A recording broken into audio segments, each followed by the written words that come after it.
नमस्कार दोस्तों, स्वागत है आप सभी का हमारे YouTube चैनल गार्गी क्लासेस पर। मैं प्रशांत कुमार शर्मा और आज हम 25 जुलाई 2020 को द हिंदू, PIB और द इंडियन एक्सप्रेस जैसे भारत के प्रमुख समाचार पत्रों में प्रकाशित होने वाले समाचारों और मुद्दों पर आधारित करंट अफेयर्स के टॉपिक्स पर विस्तृत चर्चा करेंगे। इस क्लास में हमने प्रमुख राष्ट्रीय और अंतर्राष्ट्रीय विषयों को शामिल किया है जो कि आगे आने वाले एग्ज़ाम की दृष्टि से आपके लिए काफ़ी महत्वपूर्ण और सहायक सिद्ध हो सकते हैं। तो इसी कड़ी में हमने सबसे पहला टॉपिक लिया है सार्वजनिक इलेक्ट्रॉनिक चार्जिंग प्लाज़ा। 20 जुलाई 2020 को बिजली, नवीन और नवीकरणीय ऊर्जा मंत्री श्री RK सिंह ने नई दिल्ली में चैम्सफोर्ड क्लब में पहले सार्वजनिक इलेक्ट्रॉनिक वाहन चार्जिंग प्लाज़ा का उद्घाटन किया है। इस वाहन चार्जिंग प्लाज़ा के साथ में ही केंद्रीय मंत्री ने रेज का भी उद्घाटन किया है और इस रेज का जो फुल फॉर्म है वह है retrofit of air conditioning to improve indoor air quality for safety and efficiency है। यह EESL अर्थात एनर्जी एफिशिएंसी सर्विस लिमिटेड और USAID अर्थात United States agency for international development की कंबाइंड इनिशिएटिव यानी संयुक्त पहल है। अब हम इस चार्जिंग प्लाज़ा के बारे में बात करें तो इसकी स्थापना EESL अर्थात एनर्जी एफिशिएंसी सर्विस लिमिटेड और NDMC अर्थात नई दिल्ली नगर पालिका परिषद के द्वारा की गई थी। इस प्लाज़ा के अंदर विभिन्न विशिष्टताओं वाले 5 इलेक्ट्रिक वाहन चार्जर्स शामिल किए गए हैं। अब हम EESL के इस कार्य के बारे में बात करें, इसकी भूमिका की बात करते हैं तो इलेक्ट्रिक वाहनों की खरीद, इसके अलावा सार्वजनिक चार्जिंग स्टेशनों अर्थात पब्लिक चार्जिंग स्टेशंस को लागू करने के लिए अभिनव व्यापार मॉडल की पहचान करने की दिशा के अंदर यह काम कर रहा है। रेज पहल के बारे में बात करें तो रेज पहल पूरे देश में कार्य क्षेत्रों में खराब वायु गुणवत्ता के मुद्दों को दूर करेगी। रेज को US agency for international development यानी USAID के मैत्री कार्यक्रम की साझेदारी में लॉन्च किया गया था। रेज ने हवा की गुणवत्ता के मापदंडों में 80% तक सुधार भी दिखाया है। अब इसके बैकग्राउंड के बारे में जानते हैं तो 5 जून 2020 को प्रतिवर्ष विश्व पर्यावरण दिवस मनाया जाता है और इस अवसर 5 जून 2020 को मनाया गया था और इस अवसर पर USAID मैत्री कार्यक्रम और EESL ने स्वस्थ और ऊर्जा कुशल भवन पहल की शुरुआत की थी, जिसका उद्देश्य एयर कंडीशनिंग सिस्टम की चुनौतियों का समाधान करना है जिससे कि स्वस्थ और ऊर्जा कुशल हो। यह इस कार्यक्रम के तहत रेज पहल शुरू की गई और इसकी सफलता की जांच के बाद इसे सरकारी कार्यालयों के अंदर बढ़ाया जाना है। EESL के बारे में बात करें तो एनर्जी एफिशिएंसी सर्विस लिमिटेड का जो लक्ष्य है कुशल और भविष्य के लिए तैयार परिवर्तनकारी समाधानों के लिए बाजार पहुंच बनाना है। यह स्मार्ट मीटर, इसके अलावा उजाला जिसका पूरा नाम Unnat Jyoti by affordable LED for all जैसे कार्यक्रमों को लागू करने में मदद करना है। USAID मैत्री, तो इसमें मैत्री का जो फुल फॉर्म है वह है market integration and transformation programme for energy efficiency है। यह USAID और ऊर्जा मंत्रालय के बीच भारत अमेरिका द्विपक्षीय साझेदारी के तहत संचालित किया जाता है। अगला टॉपिक है मनोदर्पण पहल। 21 जुलाई 2020 को मानव संसाधन और विकास मंत्रालय के द्वारा आत्मनिर्भर भारत अभियान के तहत मनोदर्पण पहल की शुरुआत की गई है। इस पहल की शुरुआत छात्रों को उनकी मानसिक भलाई के लिए मनोसामाजिक सहायता प्रदान करने के लिए की जा रही है। इसके मुख्य बिंदुओं पर चर्चा करें तो मानव संसाधन और विकास मंत्रालय का मानना है कि शैक्षणिक महत्व के साथ छात्रों के मानसिक स्वास्थ्य पर भी ध्यान देना अत्यंत आवश्यक है और इसी कड़ी के अंदर इससे कि देश में मानव पूंजी आधार को मजबूत करने में मदद मिलेगी और इसी के साथ इस पहल से देश में कामकाजी आयु की कुल उत्पादकता में भी वृद्धि होगी। अब हम बात करते हैं आत्मनिर्भर भारत अभियान के बारे में, तो जिसका उद्देश्य भारत को आत्मनिर्भर बनाना है, जिसे प्राप्त करने के लिए भारत सरकार ने हाल ही में 20 लाख करोड़ रुपए का पैकेज भी आवंटित किया था और इस आवंटित पैकेज का उपयोग कृषि, इसके अलावा MSME अर्थात सूक्ष्म लघु और मध्यम उद्योग, इसके अतिरिक्त मत्स्य पालन, पशुपालन, डेयरी उद्योग आदि के अंदर किया जाएगा, जो कि भारत को आत्मनिर्भर बनाने के अंदर अपनी महत्वपूर्ण भूमिका अदा करेंगे। अब यह आत्मनिर्भर भारत अभियान के अंदर मनोदर्पण किस प्रकार से मदद करेगा, तो इस पर हम चर्चा करते हैं। तो भारत को आत्मनिर्भर बनाने के लिए कार्यबल मजबूत और उच्च कुशल होना चाहिए, और इस पहल के माध्यम से भारत अपने भविष्य के कार्यबल को मजबूत करेगा। और विशेष रूप से हम बात करें तो कोविड-19 के दौरान इसे मजबूती दी जाएगी। छात्रों को शिक्षा के प्रति प्रेरित और केंद्रित रखा जाना चाहिए। वे भविष्य के भारत के कौशल की रीढ़ हैं, और इस प्रकार यह पहल देश को आत्मनिर्भर बनाने के अंदर काफ़ी मदद करेगी। नेक्स्ट टॉपिक है 2021 में भारत को 4 P-8I विमान प्राप्त होंगे। रक्षा अधिग्रहण परिषद ने 2019 में 6 P-8I विमानों की खरीद को मंजूरी दी थी, और इसमें से 4 2021 में भारत को मिल जाएंगे, और 6 और विमानों की खरीद के लिए आगे बातचीत चल रही है। P-8I विमान मुख्य रूप से समुद्री निगरानी के उद्देश्यों के लिए उपयोग में लिया जाता है, अर्थात ये एक टोही विमान है जो कि निगरानी से संबंधित है, निगरानी करने वाला विमान है। अब इस विमान के आने से, P-8I विमान के आने से हिंद महासागर के क्षेत्र के अंदर भारत की जो लंबी दूरी की टोही, इसके अलावा एंटी सबमरीन, इलेक्ट्रॉनिक जैमिंग और निगरानी जो क्षमताएं हैं उनमें वृद्धि होगी, इन्हें बढ़ावा मिलेगा। अब हम P-8I के बारे में जानते हैं। तो इस P-8I विमान के द्वारा हार्पून ब्लॉक सेकंड हवा से लॉन्च की गई मिसाइलों और हल्के टॉर्पीडोज इसके साथ में इंटीग्रेटेड किए गए हैं, अर्थात इसके साथ संयोजित किए गए हैं। और यह 129 सोनोबॉय को ले जाने में सक्षम है, जो कि सबमरीन का पता लगाते हैं, और इन सबमरीन अर्थात पनडुब्बियों को लोकेट करते हुए, या अर्थात इनकी स्थिति को पहचानते हुए एंटी शिप मिसाइल भी लॉन्च कर सकते हैं। तो इस प्रकार से यह इन एंटी सबमरीन जो मिसाइल लॉन्च करके इन्हें नष्ट कर सकता है, और इस सामरिक क्षेत्र से काफ़ी, रक्षा क्षेत्र के अंदर काफ़ी महत्वपूर्ण भूमिका निभा सकता है। अब हम बात करते हैं इसके बैकग्राउंड के बारे में, ये विमान क्यों लिए गए हैं, इस पर हम चर्चा कर लेते हैं। तो जैसा कि आप सभी को पता है कि चीन ने पहले ही म्यांमार, श्रीलंका, पाकिस्तान, ईरान और पूर्वी अफ्रीका के अंदर बंदरगाहों की एक श्रृंखला हासिल कर ली है, जिससे कि भारतीय नौसेना को रोका जा सके, भारतीय नौसेना का मुकाबला किया जा सके। इसके अलावा चीन ने यह इसलिए भी किया है, ये जो बंदरगाह हैं इनको इसलिए हासिल किया है जिससे कि अमेरिका की जो केंद्रीय कमांड बल हैं, इसके अलावा ब्रिटिश और फ्रांसीसी नौसेना की उपस्थिति को भी वह चुनौती दे सके।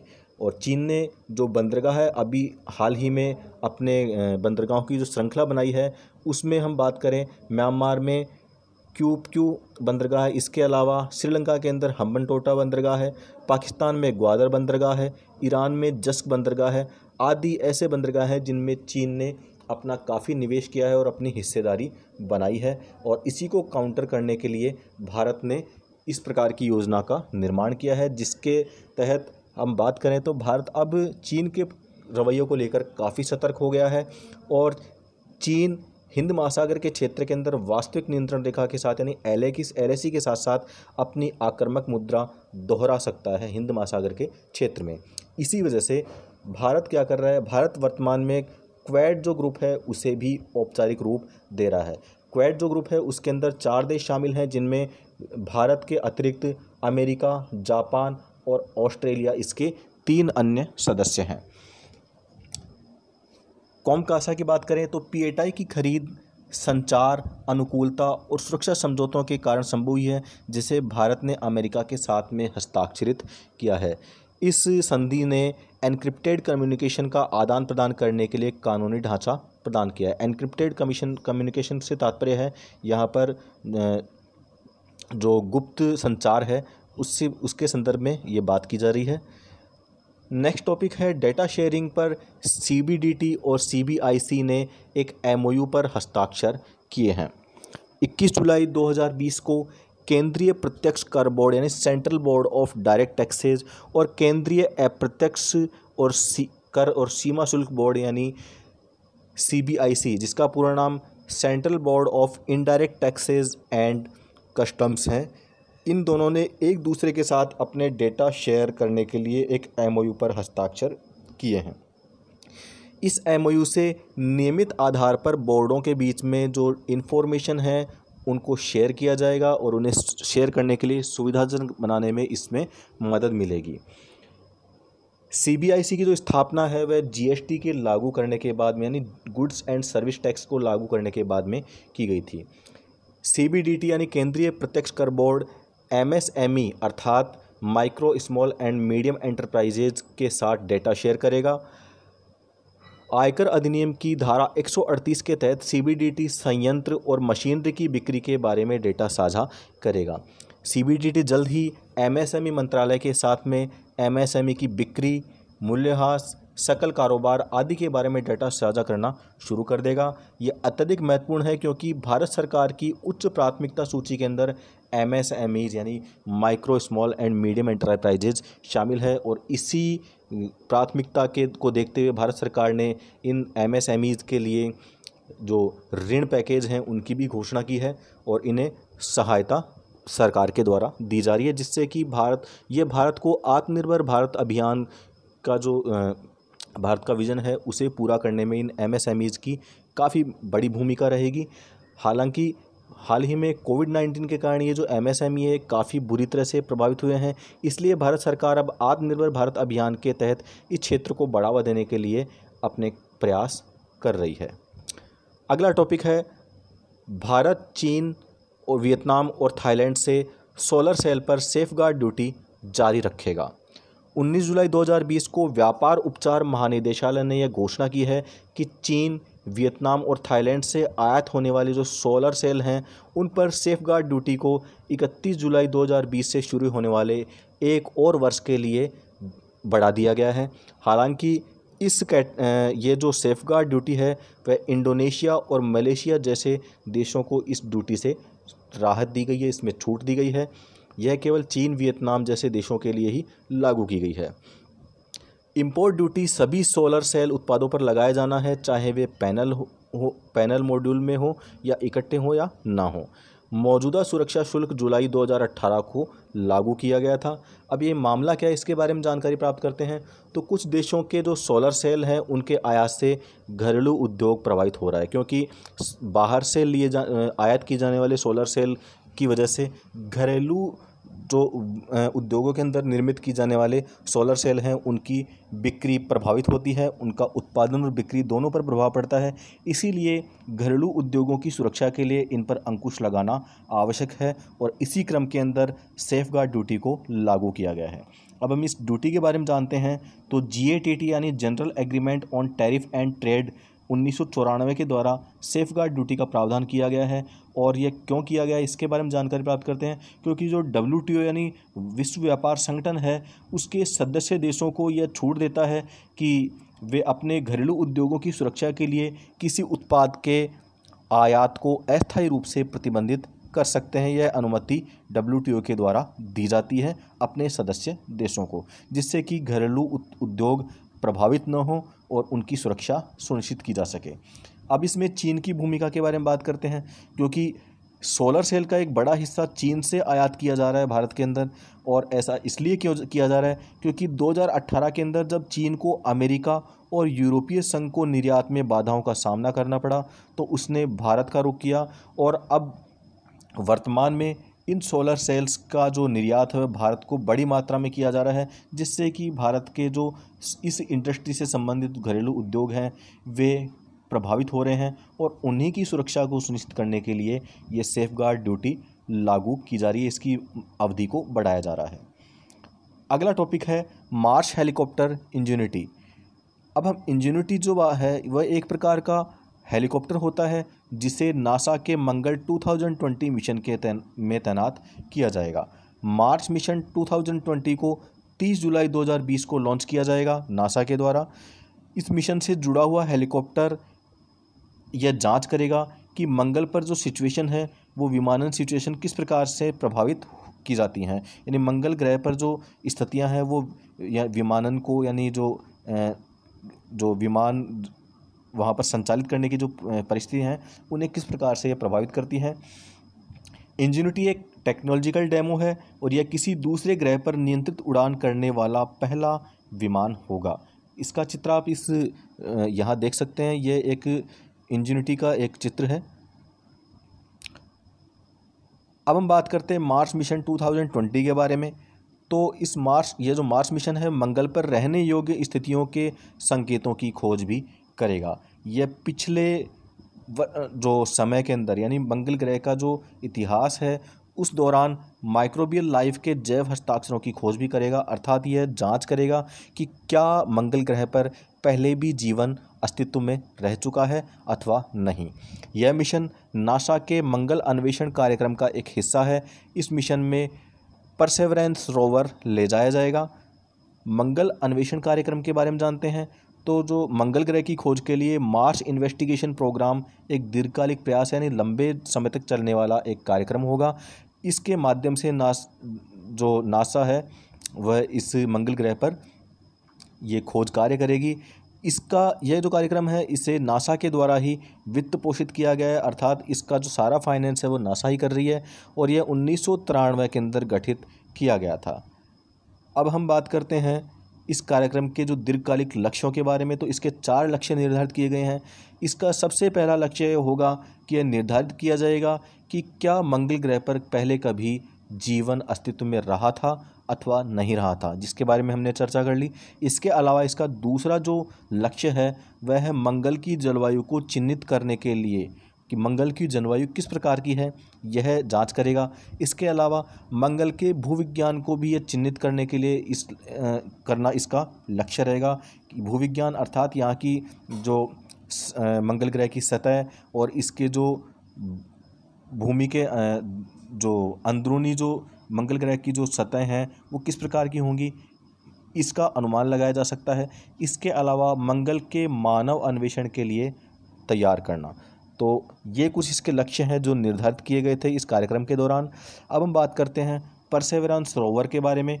तो यह रोवर मंगल के चित्र प्रदान करेगा जो मंगल ग्रह के चट्टानों और धूल के नमूनों को एकत्रित करेगा। परसेवरेंस रोवर एक प्रैक्टिकल हेलीकॉप्टर इंजन्यूटी डिलीवर करने के लिए है जो भविष्य के मंगल मिशन की प्रौद्योगिकियों का प्रदर्शन भी करेगा। Next topic asteroid 2020 ND. हाल ही में नासा ने एक चेतावनी जारी की थी जिसमें यह बताया गया था कि एक विशाल क्षुद्र ग्रह 2020 एनडी 24 जुलाई 2020 को पृथ्वी के नज़दीक से होकर गुजरेगा। यह चेतावनी जारी की गई थी नासा के द्वारा। इस क्षुद्र ग्रह की यानी एस्टेरॉयड की जो लंबाई थी वो 170 मीटर आंकी गई और यह पृथ्वी से 0.034 एस्ट्रोलॉजिकल यूनिट यानी खगोलीय इकाई की दूरी से गुजरने की इसकी संभावना जताई गई थी, जो कि हम किलोमीटर में बात करें तो लगभग 50,86,328 किलोमीटर की दूरी मानी जा सकती है और यह 48,000 किलोमीटर प्रति घंटे की गति से यात्रा कर रहा है। पृथ्वी से इस क्षुद्र ग्रह की दूरी के कारण इसे संभावित खतरनाक श्रेणी के अंदर सूचीबद्ध किया गया है। अब क्या होते हैं ये संभावित खतरनाक क्षुद्र ग्रह यानी पोटेंशियली हैजार्डियस एस्टेरॉइड्स PHAs, ये क्या होते हैं इसके बारे में जानकारी प्राप्त करते हैं। तो नासा के अनुसार हम बात करें तो संभावित खतरनाक क्षुद्र ग्रह अर्थात PHAs वर्तमान में उन मापदंडों के आधार पर परिभाषित किए गए हैं जो कि क्षुद्र ग्रह की क्षमता को मापते हैं और पृथ्वी के करीब आने पर खतरनाक साबित हो सकते हैं, अर्थात जो पृथ्वी से जिनके टकराने की संभावना बनी रहती है उन्हें PHAs कहा जाता है।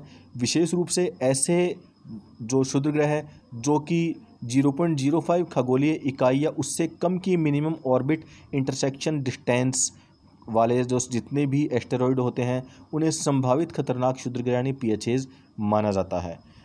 नासा इन वस्तुओं जैसे कि क्षुद्र ग्रह हैं उन्हें नियर अर्थ ऑब्जेक्ट के रूप में वर्गीकृत करता है क्योंकि वे अन्य ग्रहों के गुरुत्वाकर्षण बल से प्रभावित होते हैं, जिसके परिणाम स्वरूप हमारी सौर प्रणाली से उनकी निकटता बन जाती है। अर्थात ये अन्य ग्रहों के गुरुत्वाकर्षण के कारण ये इस जो सोलर सिस्टम है उसके अंदर ये निकटता प्राप्त कर लेते हैं।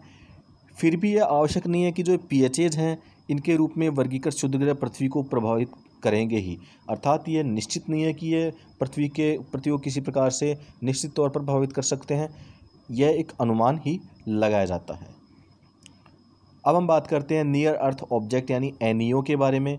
तो NEO जो हैं वो धूमकेतु और क्षुद्र ग्रह होते हैं जो पास के ग्रहों के गुरुत्वाकर्षण बल के कारण कक्षाओं के अंदर प्रवेश कर जाते हैं, जो उन्हें पृथ्वी के आसपास की कक्षाओं में प्रवेश की अनुमति दे देते हैं। ये नियर अर्थ ऑब्जेक्ट ज़्यादातर बर्फीले जल के साथ धूल कणों से निर्मित होते हैं और कभी कभी वे पृथ्वी के काफ़ी करीब भी पहुंच जाते हैं। ध्यान देने की बात है कि पृथ्वी पर जीवन के विलुप्त होने के उन सभी कारणों में एक पृथ्वी से क्षुद्र ग्रहों का टकराना भी माना जाता है, क्योंकि ऐसा माना जाता है कि प्राचीन काल में करोड़ों वर्ष पहले जब पृथ्वी पर जीवन की समाप्ति हुई थी, जो डायनासोर जिनकी समाप्ति मानी जाती है, उनके पीछे किसी बड़े एस्टेरॉयड का पृथ्वी से टकराना ही माना जाता है। ऐसा अनुमान वैज्ञानिकों के द्वारा लगाया जाता है। वैज्ञानिकों ने क्षुद्र ग्रह से बचाव के लिए कुछ तरीके भी बताए हैं, तो उनमें हम उन तरीकों की बात करें तो सबसे पहला तरीका तो उन्होंने यह सुझाया है वैज्ञानिकों ने कि पृथ्वी पर पहुंचने से पहले ही किसी एस्टेरॉयड को अंतरिक्ष में ही नष्ट कर देना एक पहला तरीका है। इसके अलावा दूसरा एक तरीका है जिसके माध्यम से एक अंतरिक्ष यान की सहायता से इस एस्टेरॉयड को पृथ्वी की कक्षा से अलग कर दिया जाए, अर्थात उसकी दिशा को पृथ्वी की तरफ बढ़ने से रोक दिया जाए और उसे भटका दिया जाए। तो ये दो तरीके हैं जिनके माध्यम से क्षुद्र ग्रहों से पृथ्वी को बचाया जा सकता है। नेक्स्ट टॉपिक है नेशनल फाइनेंशियल रिपोर्टिंग अथॉरिटी। हाल ही में लेखा परीक्षा नियामक राष्ट्रीय वित्तीय रिपोर्टिंग प्राधिकरण यानी national financial reporting authority NFRA ने भारतीय प्रबंधन संस्थान बेंगलुरु के प्रोफेसर R नारायण स्वामी की अध्यक्षता में एक तकनीकी सलाहकार समिति यानी टेक्नोलॉजिकल एडवाइजरी कमेटी TAC का गठन किया है। इस कमेटी का गठन क्यों किया गया इसके बारे में बात करें तो ये जो TAC है जिसमें अध्यक्ष सहित कुल 7 सदस्य शामिल होंगे और ये जो TAC है ये सभी सदस्य और अध्यक्ष लेखांकन मानकों और ऑडिटिंग मानकों के ड्राफ्ट से संबंधित मुद्दों पर NFRA के कार्यकारी निकाय को सहायता और सलाह देने का कार्य करेंगे। यह समिति वित्तीय विवरणों के उपयोगकर्ताओं, तैयारीकर्ताओं और लेखा परीक्षकों के इनपुट भी प्रदान करेगी। तकनीकी सलाहकार समिति कुछ अन्य कार्य भी करेगी मुख्य रूप से, जिनके बारे में बात करें तो पहला है लेखा परीक्षा गुणवत्ता के उपायों के विकास पर सलाह देना। दूसरा है जागरूकता को बढ़ावा देने के लिए उपयुक्त तरीकों पर सलाह देना, जिसमें निम्नलिखित चीज़ों को शामिल किया गया है। पहली, लेखांकन और लेखा परीक्षा मानकों की अनुपालना से संबंधित, और दूसरा है स्वतंत्र ऑडिटर विनियमन के माध्यम से निवेशकों की सुरक्षा में NFRA की भूमिका से संबंधित। तो ये कुछ इससे संबंधित टॉपिक्स थे। अब हम बात करते हैं NFRA यानी नेशनल फाइनेंशियल रिपोर्टिंग अथॉरिटी के बारे में। तो राष्ट्रीय वित्तीय रिपोर्टिंग प्राधिकरण का जो गठन है वह कंपनी अधिनियम 2013 की धारा 132 के उपखंड 1 के तहत भारत सरकार के द्वारा 1 अक्टूबर 2018 को किया गया था। जिसके प्रमुख कार्यों की बात करें तो केंद्र सरकार के द्वारा अनुमोदन के लिए लेखांकन और लेखा परीक्षा नीतियां और कंपनियों के द्वारा अपनाए जाने वाले मानकों की सिफारिश करना। दूसरा कार्य है लेखा मानकों और ऑडिटिंग मानकों के अनुपालना की निगरानी करना और उन्हें लागू करना। ये इस NFRA के प्रमुख कार्य माने गए हैं। अगला टॉपिक है जोरम मेगा फूड पार्क। केंद्रीय खाद्य प्रसंस्करण उद्योग मंत्री ने एक वीडियो कॉन्फ्रेंसिंग के माध्यम से मिजोरम के जोरम मेगा फूड पार्क का उद्घाटन किया है। Union minister of food processing industry ने यह बताया कि जोरम मेगा फूड पार्क 5000 लोगों को प्रत्यक्ष और अप्रत्यक्ष रूप से रोजगार देगा और कोर प्रोसेसिंग सेंटर, इसके अलावा प्राइमरी प्रोसेसिंग सेंटर के जलग्रहण क्षेत्रों के लगभग 25,000 किसानों को भी यह लाभान्वित करेगा, क्योंकि फूड प्रोसेसिंग से संबंधित है तो सीधे तौर पर यह किसानों और उनकी आजीविका से जुड़ा हुआ है। यह मेगा फूड पार्क मिजोरम में अवस्थित लगभग 30 खाद्य प्रसंस्करण इकाइयों के अंदर तकरीबन 250 करोड़ रुपए के अतिरिक्त निवेश का लाभ उठाएगा और अंततः वार्षिक तौर पर लगभग 450 से 500 करोड़ रुपए का कारोबार भी करेगा। मिजोरम के कोलासिब जिले के खमरंग गांव के अंदर मेगा फूड पार्क को Zoram mega food park private limited के द्वारा बढ़ावा दिया गया है। यह मिजोरम राज्य में संचालित होने वाला पहला मेगा फूड पार्क है। ध्यान देने की बात है कि पूर्वोत्तर क्षेत्र के अंदर सेंट्रल फूड प्रोसेसिंग इंडस्ट्री जो है उसके मंत्रालय से सहायता प्राप्त कुल 88 परियोजनाओं को मंजूरी दी गई है और इन 88 परियोजनाओं में से 41 परियोजनाएं परियोजनाएं कार्यान्वित की जा चुकी हैं। भारत को एक सुदृढ़ खाद्य अर्थव्यवस्था और विश्व की खाद्य फैक्ट्री बनाने के लिए भारत सरकार ने फूड प्रोसेसिंग सेक्टर को मेक इन इंडिया का एक प्रमुख क्षेत्र बनाया है।